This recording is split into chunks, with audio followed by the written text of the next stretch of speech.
Good afternoon, and thank you for joining us for our weekly update. I'm pleased as always to be joined by Dr. Lawrence Lowe, our Chief Medical Officer of Health, Darren Rizzi, our Fire Chief and Director of Emergency Management, and Sam Rogers, our Director of Enforcement. I hope everyone had a lovely long weekend. We had time to get outside and enjoy the great weather that we did have. I was so thankful and relieved that last week the province decided to lift restrictions on outdoor recreation, meaning that residents and families could finally play basketball, soccer, golf, tennis, baseball, pickleball, and cricket. And that they could finally make use of our BMX and skateboard parks, as well as our marinas. I want to thank the province for also adding spray pads and splash pads to the list of outdoor amenities that could open, as they weren't originally included. I heard from so many parents who told me that this was so important for them, especially with the warmer weather. The reality is that not everyone has a backyard where their children can cool off by running through the sprinkler. Many of our residents also don't have air conditioning. So this was a real equity issue for me, and along with the other mayors in the province. I strongly advocated for our spray pads and splash pads to open. I had the chance to test one of the water pumps at the spray pad at Jack Darling Park last Friday with the crew with our great team at Parks and Recreation. And as soon as we turned on the taps, the kids flocked to the spray pad. It was really incredible to see what a magnet it was. I even ran through the water a few times myself. Adults, families, and children needed this. So thank you, Premier. Thank you sincerely to the province for allowing us to open up many of the outdoor recreational amenities. On the vaccine front, we've reached an incredible milestone here in the region of Peel. More than 1 million people have now received their first dose of the vaccine. That's close to 70% of our adult population, 18 plus. And we're on track to reaching our target of getting one dose to at least 75% of our adult population by the end of this month. That is absolutely fantastic news. We're out at this point now because of the incredible work being done by Peel Public Health, Trillium Health Partners, William Osler, and all of our community and business partners. Thank you. Thank you very much. Thank you to the doctors, the nurses, the paramedics, the firefighters, and to all of our volunteers for putting in such long hours to get people vaccinated and to protect our community. And of course, thank you to the 1 million people from across Peel region who got their vaccine. The lower case counts we're seeing and the gradual reopenings are in large part because of you, because you got the jab. If you hadn't been vaccinated yet, please do so as soon as you can. The easiest way to book is peelregion.ca/COVID-19 vaccine. We have gained huge momentum and we can't take our foot off the gas now. Our aggressive vaccine strategy has seen our case counts plummet rapidly over the past few weeks. Peel Region is now averaging 177 cases per 100,000, and that's down from 232 cases per 100,000 a week ago. Mississauga is averaging 147 cases per 100,000, and that's down from 171 from a week ago. Our R factor, which tells you how many people a COVID-positive individual will infect in our community, is now well below 1. This means the threat of exponential growth is subsiding. And while our hospitals are continuing to see lots of COVID patients, the situation continues to stabilize. In Mississauga, Trillium is dealing with 90 COVID patients, 20 patients in the ICU, and in another 56 suspected COVID cases. The situation is very similar in Brampton at William Osler Hospital with 81 COVID hospitalizations 18 patients in the ICU and another 54 suspected cases. And Dr. Lowe reported yesterday that not a single one of our long-term care homes in Peel is currently in outbreak. That is incredible news and another milestone, and it shows just how effective the vaccine is. This is real and significant momentum, folks.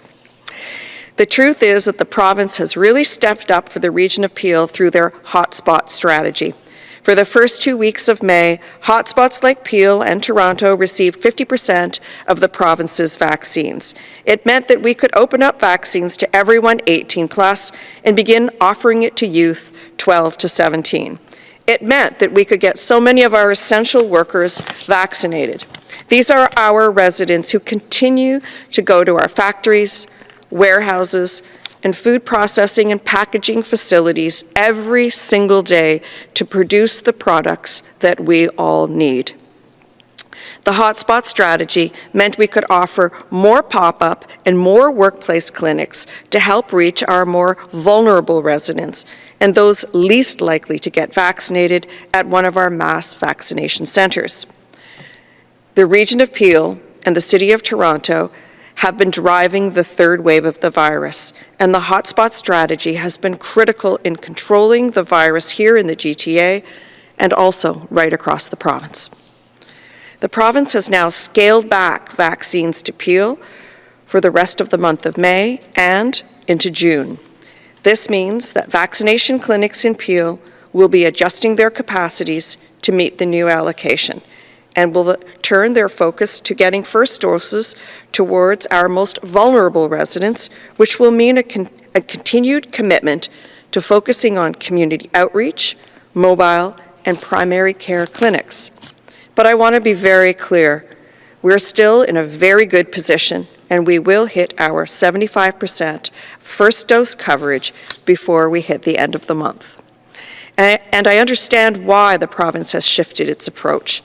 The reality is that other regions across Ontario have been receiving fewer vaccines over the previous few weeks in order to accommodate us and send their allotment here to Peel and Toronto.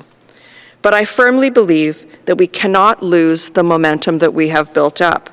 I'm hoping and strongly encouraging the province to again prioritize hotspot regions in future allocations in the coming weeks and months, especially as we look towards second doses.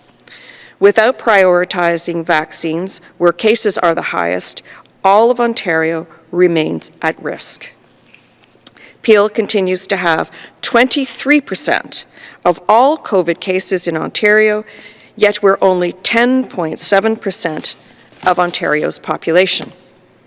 Ontario's Science Advisory Table has advised that hotspots need to continue being prioritized for second doses. And while I firmly believe a hotspot strategy is the most effective approach, future allocations need to be at least 10.7% of provincial supply, which would be allocated based on our population. I'm also encouraging the province to provide more clarity on what the plan is for our second doses. More information is needed on whether timelines will be accelerated so Peel Public Health and our hospital partners can properly plan for the anticipated capacity going forward. Confirming second dose arrangements is particularly important for our seniors, and my office has heard from so many that are anxious because of the uncertainty. Allowing local control over eligibility criteria will also be critical in a second dose strategy. Giving Peel Public Health the ability to look at local supply and demand will make decisions based on the realities on the ground. And we've made huge progress, but the job isn't finished yet. This incredible progress, however, means we can now start preparing for a cautious and safe reopening. I was very encouraged that last week the province released its three-step framework for the reopening of Ontario. Under the three-step plan, the Ontario government will begin to loosen more restrictions across the province on June 14th, when 60% of all adults in Ontario have received at least one dose of the vaccine. The province says it will need to see positive trends in the other health indicators, including the capacity in our hospitals and a continuing decline in our case numbers as well. For residents and businesses, this means that larger outdoor gatherings of 10 people or more will be 10 people will be permitted on June 14th. Outdoor dining of up to 4 people per table. Non-essential retail will open at 15%, and day camps, campsites, and outdoor pools will all be permitted to open. After moving into Step 1, at least 21 days are needed before passing into Step 2. So this means that we are anticipating moving into Step 2 sometime early to mid-July. To move into Step 2, 70% of Ontarians will have to have received their first dose, and 20% will have to be fully vaccinated, meaning they will have had their second dose as well. And we will need to see continuing improvement in all the health indicators.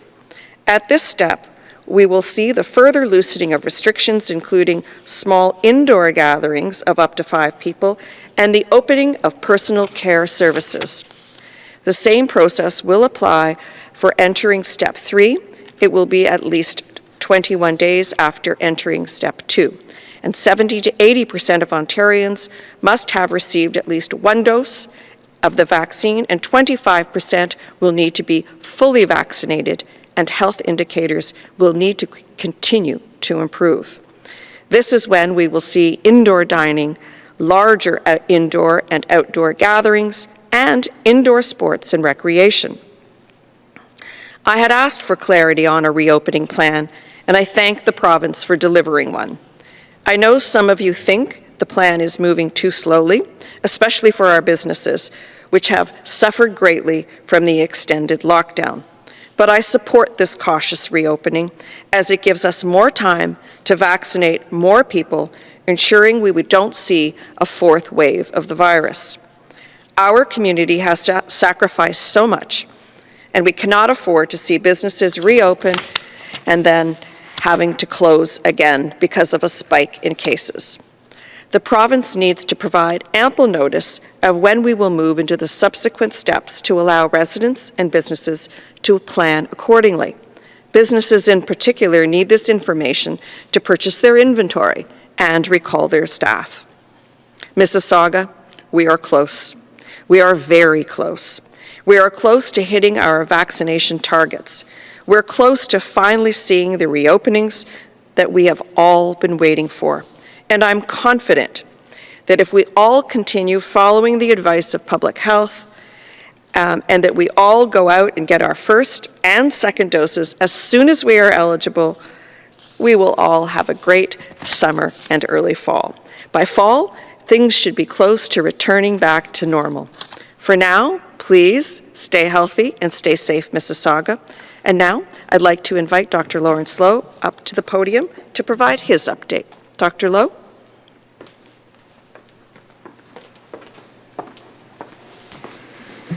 Thank you, Madam Mayor, and good afternoon. I'd like to start my remarks by acknowledging that it is Paramedic Services Week and thanking our frontline paramedics for their service throughout the COVID-19 pandemic.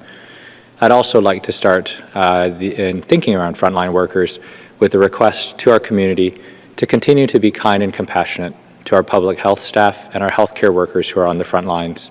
I know that many people are tired of the pandemic, but that's no excuse for incivility or abuse of staff. We really encourage you to remain kind and compassionate as we work to get through this final difficult stretch together.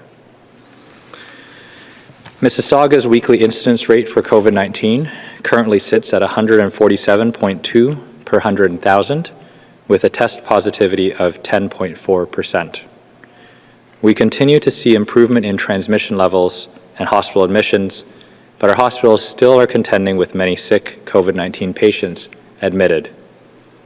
The cautious reopening proposed by the provincial government last week thus remains critical to ensuring that we continue to move forward and do not see a resurgence. The initial changes to the measures strike a balance between making the most of outdoor spaces and limiting our interactions, while allowing the protection provided by vaccines to start to take hold.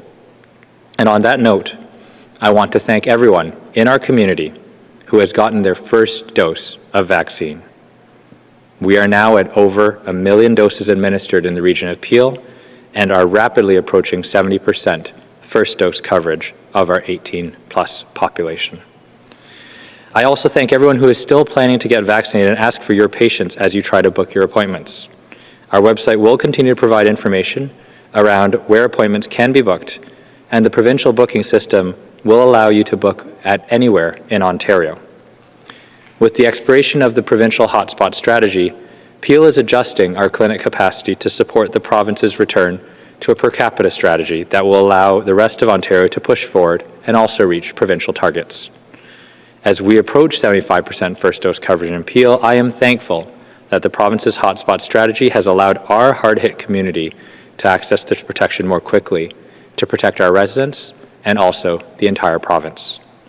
I'm also hopeful that any second dose strategy will begin quickly and will continue to account for a need to be flexible in allocations to prioritize hotspot communities such as Peel, where our capacity has already been developed and where reaching two-dose protection more widely will allow us to reopen with confidence and leave behind for good the measures that have been in place in some form or another since fall of last year.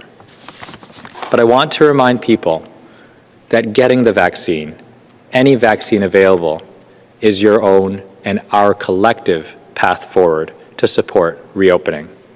Even if you've had COVID previously, even if you're young and healthy, even if you're sticking to all the precautions, waiting leaves you vulnerable and leaves any infection with COVID potentially up to chance.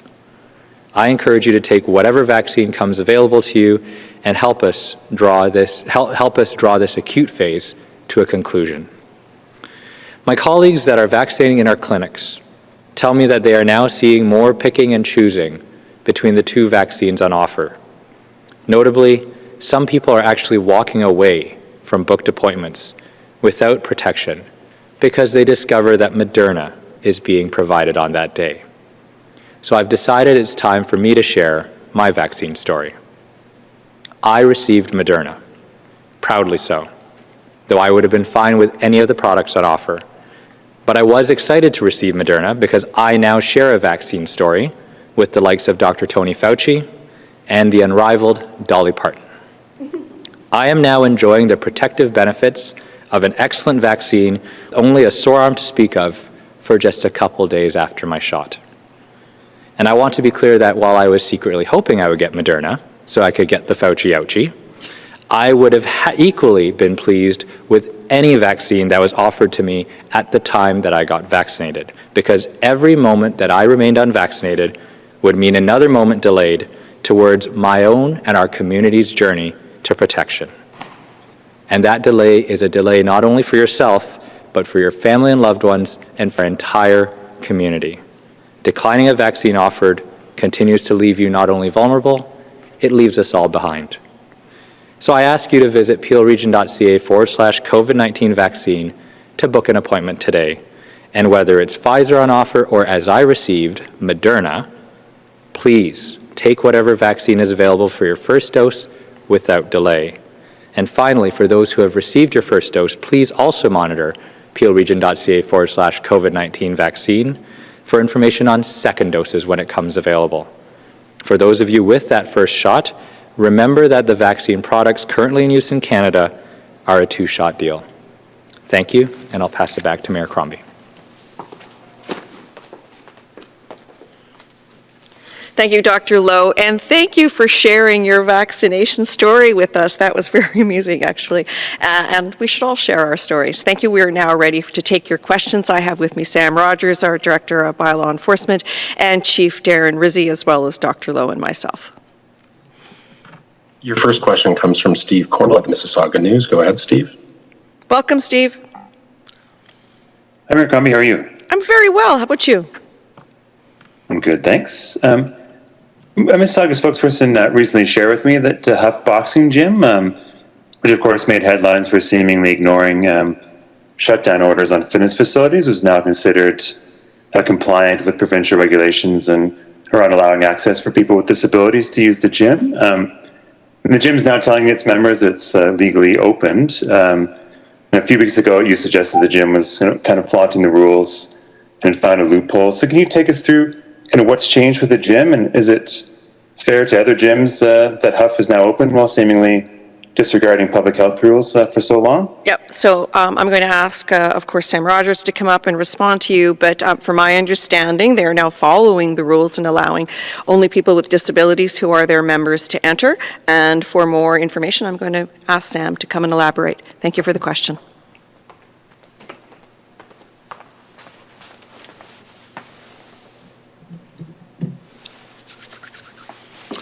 Thanks very much, Mayor Crombie. Good afternoon, Steve. Yes, that is correct. I can confirm that Huff Gym is now considered compliant with all provincial regulations.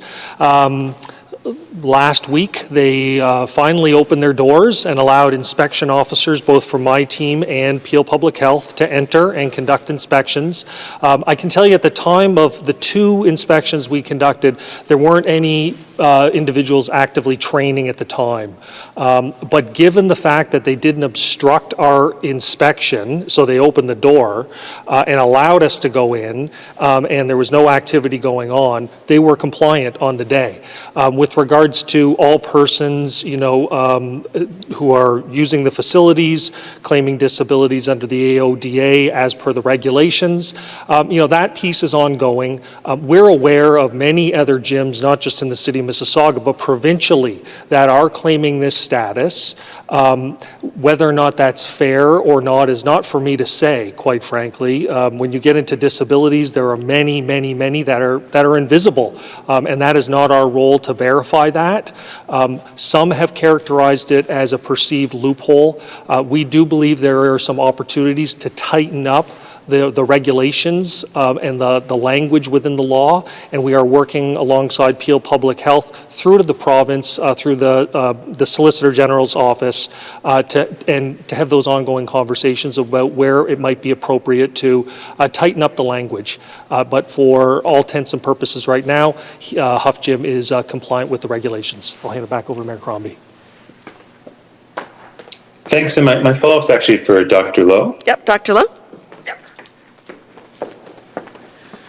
Thanks, Steve. Go ahead.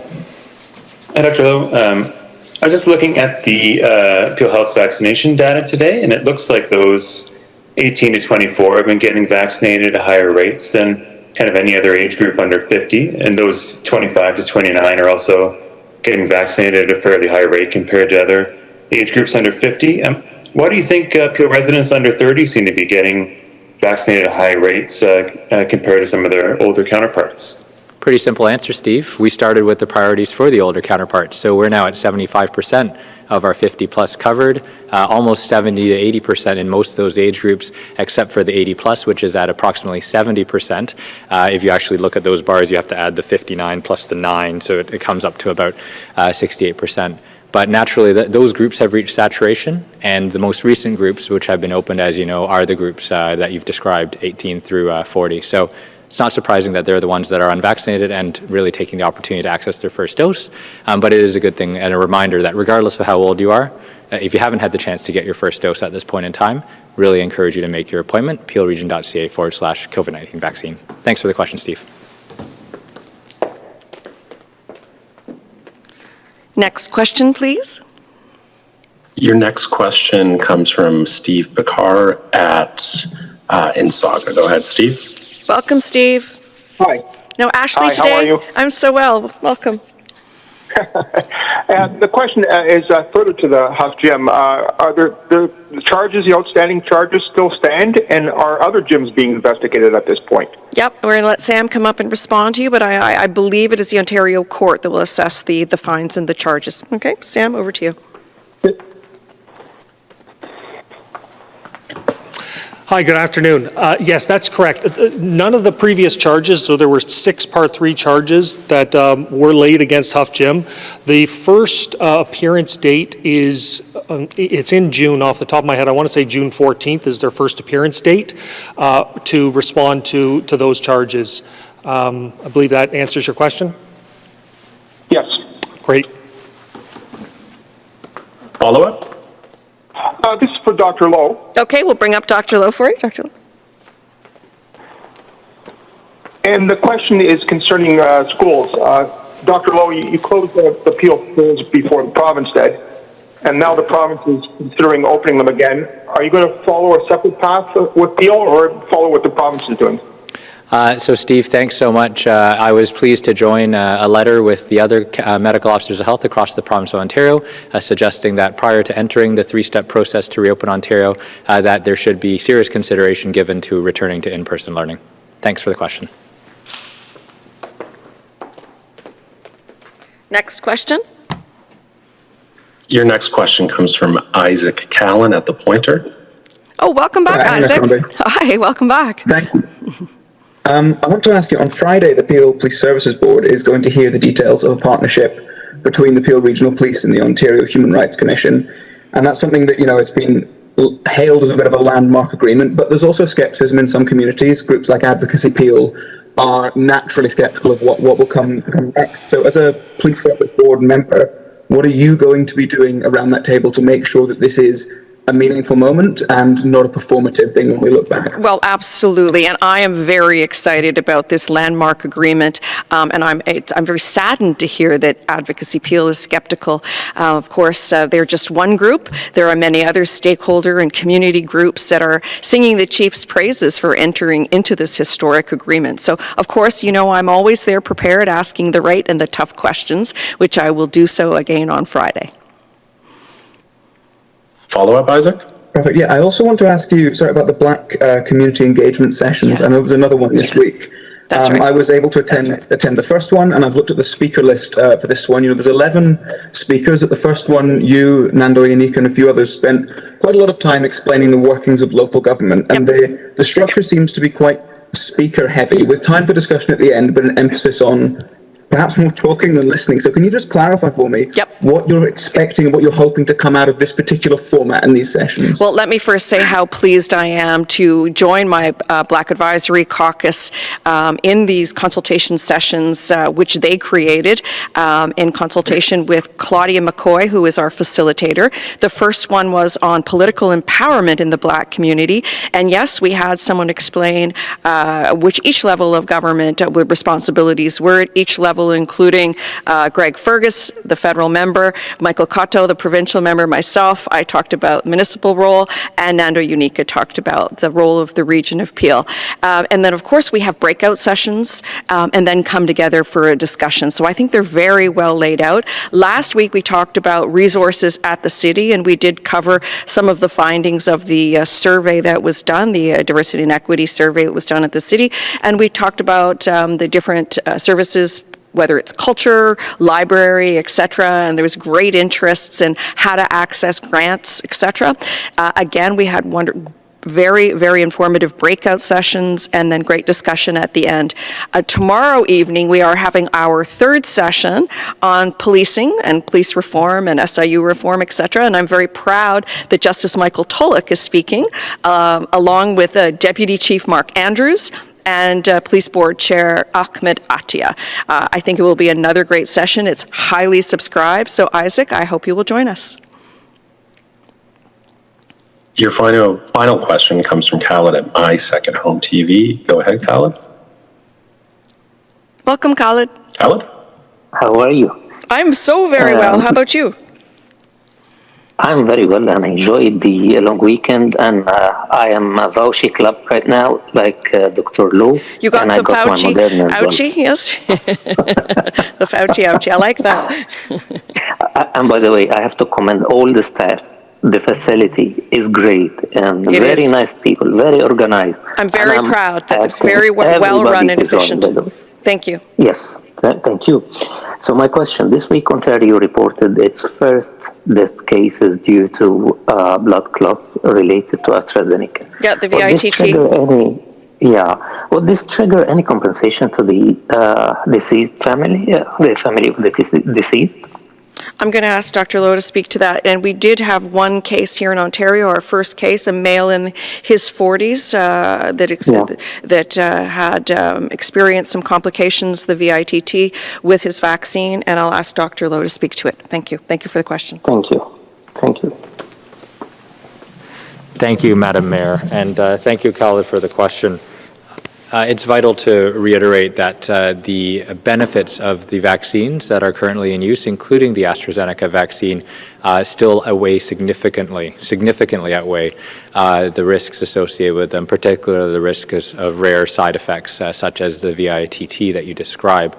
However, you are correct. I believe at the federal level they have established a national vaccine compensation system with the recognition that when you do roll out a vaccine across an entire population, the possibility of those rare side effects becomes that much more increased just by virtue of the sheer numbers that are involved. So I think that's where certainly I would encourage people to look for further information. And then it is really vital, though, to reiterate that at a population level, it is far better to have the broader vaccination intervention deployed rather than to see widespread propagated transmission of COVID-19. Thanks for the question. Thank you so much. And Follow up? yes, Madam Mayor, we heard about the news. The person, I believe from York, his name is Chris Kye, the anti-vaxxer, who threatened to kill Premier Ford and all the Canadian premiers. And I believe he has got this so far because of the lack of enforcement. And I believe he felt that a hero. And he has no limits. We are seeing lots of infractions right now, and this has been a warning, actually a warning sign. That's why we asked, and we kept, and we will be asking for more enforcement, and we should be harsh. Because even with the half gym, I'm confused. How can you look at this point right now, especially people do not feel safe like before with these maniacs on the streets? Well, I agree there has been some dissent, and dissent, of course, when it's healthy is very permissible. And why don't I ask Sam to come and speak to dissent that has arisen and if the limits have been pushed too far from a security standpoint. So Sam Rogers will come and speak to any security threats that have been made against any of the officials here in the city or across the province, if you're aware of any. Thank you for the question.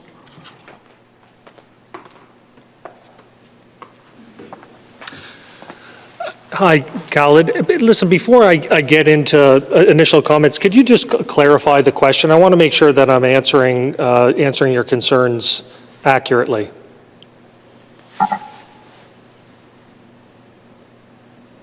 Go ahead, Khaled. Oh, sorry.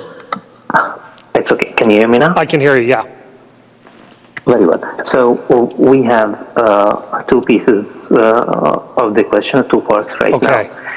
Why there is that lack of enforcement, and because limits have been pushed really so far right now. You've seen littering everywhere, especially over the weekend, and people, if they feel that they are safe, no punishment, no penalties, they will do whatever. Besides, what has changed? This is the other part. From the half gym now, how it was not compliant and now it is compliant. Understood. Okay, so with respect to the first part, a perceived lack of enforcement, I would certainly suggest otherwise. We respond to all public complaints. We report on that weekly. I think my team and our security services team and Peel Regional Police for that matter, and health public inspectors, I think do an excellent job applying their discretion on the ground. Context is everything when you talk about COVID enforcement, bylaw enforcement, law enforcement. And it is about balance, like you said. We don't want the public to feel on one end so threatened by enforcement and being ticketed that they'll never leave their homes for exercise, and on the other end, we don't want to feel that there's no deterrent or a penalty for violating the rules. And it's a constant shift in balance as the regulations and the laws change. I think our teams do a very good job, and I don't think there is a lack of enforcement. With respect to the Huff Gym question, what has changed? To put it in simple terms, what's changed is that they've opened their doors and have allowed us to do our job, which is inspect and ensure that compliance with the regulations is happening. They did not do that at the outset. They locked their doors. They basically had a sit-in protest. They created health and safety concerns for our officers, for Peel Regional Police. They have since dialed back that piece. They've opened the doors. We're now able to enter, and that is what has changed at Huff Gym. Thanks, Mayor. Thank you, Sam, and thank you, Chief Rizzi, and thank you, Dr. Lowe. That is the end of our questions, but if I may, I have a very important announcement to make. I'd like to congratulate someone on a very large appointment.